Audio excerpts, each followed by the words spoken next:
देश में corona virus की दूसरी लहर के बीच जहां तमाम राजनीतिक काम ठप पड़े हैं, सभी राजनीतिक दल अपने तमाम जो कार्यक्रम है उसको पहले ही स्थगित कर चुके थे। लेकिन ऐसे में बिहार के पूर्व मुख्यमंत्री जीतनराम मांझी अपनी पार्टी के एक अहम बैठक 2 जून को बुला रहे हैं।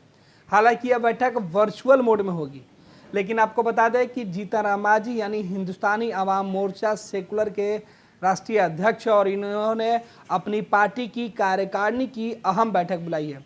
इस बैठक को लेकर कई जो चर्चाएं हैं वो तेज हैं। बिहार के सियासत में ऐसे वक्त में जीतनराम मांझी ने यह बैठक बुलाई है जब खुद पूर्व मुख्यमंत्री जीतनराम मांझी ने नीतीश सरकार और भाजपा खुद प्रधानमंत्री नरेंद्र मोदी के कई योजनाओं पे, कई उनके जो काम चल रहे हैं उस पर सवाल उठा चुके हैं। हालांकि जीतनराम मांझी इस बीच एनडीए के हिस्सा है, लेकिन हाल के दिनों में उनका कई ऐसा बयान सामने आया है जो जेडीयू और बीजेपी के लिए नुकसानदेह रहा। प्रधानमंत्री की तस्वीर लगे हुए कोरोना वायरस के टीकाकरण लेने पर जो सर्टिफिकेट मिलती है उस पर प्रधानमंत्री की तस्वीर लगी थी। इस पर भी पूर्व मुख्यमंत्री जीतनराम मांझी ने आपत्ति जाहिर की। खुद कहा कि इस पर राष्ट्रीय अध्यक्ष यानी राष्ट्रपति की तस्वीर लगनी चाहिए, ज़रूरत पड़े तो राज्यों के जो मुखिया हैं, मुख्यमंत्री हैं, उनकी तस्वीर लगनी चाहिए। ये तमाम जो आपत्ति पूर्व मुख्यमंत्री जीतनराम मांझी ने एनडीए में रहते हुए उठा चुके हैं, प्रधानमंत्री के चेहरे पर आपत्ति जता चुके हैं। दूसरी तरफ हिंदुस्तानी अवाम मोर्चा की यह जो बैठक है राष्ट्रीय कार्यकारिणी की, वो इसलिए बेहद खास हो गया क्योंकि बिहार के अंदर जेडीयू और भाजपा की सरकार है।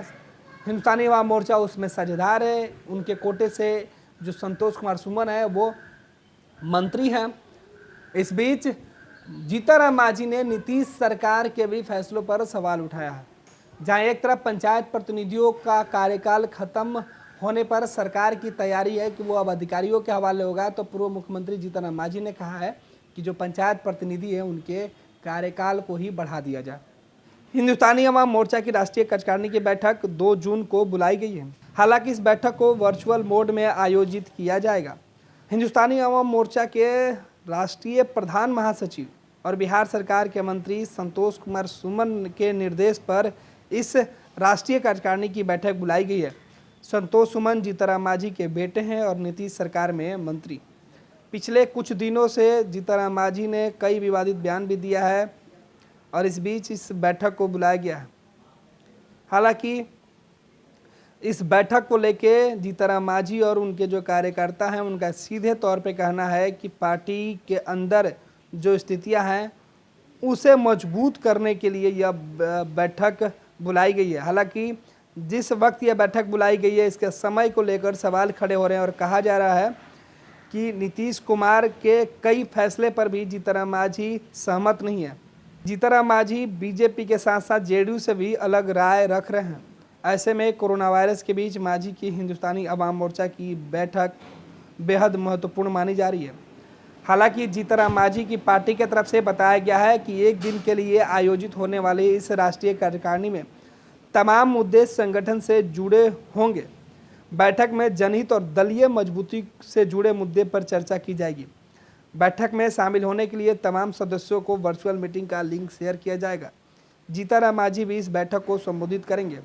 आपको याद दिला दें कि जीतनराम मांझी ने राज्यपाल कोटे से एमएलसी मनोनयन में एक सीट की मांग की थी, लेकिन उनकी यह मांग पूरी नहीं हो सकी। इसके बाद मांझी लगातार कोरोना वायरस के बीच एनडीए के अंदर अलग राग अलाप रहे हैं। अब सबकी नज़रें इस बात पर टिकी है कि राष्ट्रीय कार्यकारिणी में मांझी अपनी सियासी नाव का रुख किस तरफ मोड़ेंगे। आपको बता दें कि राष्ट्रीय कार्यकारिणी की बैठक जीतनराम मांझी की पार्टी का कुछ वक्त पहले यानी कोरोना संक्रमण के दूसरी लहर से पहले होने वाले थे, लेकिन खुद जीतनराम मांझी संक्रमित हो गए थे। उसके बाद कार्यक्रम को आगे बढ़ा दिया गया था, लेकिन ऐसे वक्त में इस कार्यक्रम को निर्धारित किया गया है जिसे लेकर सवाल खड़े हो गए हैं।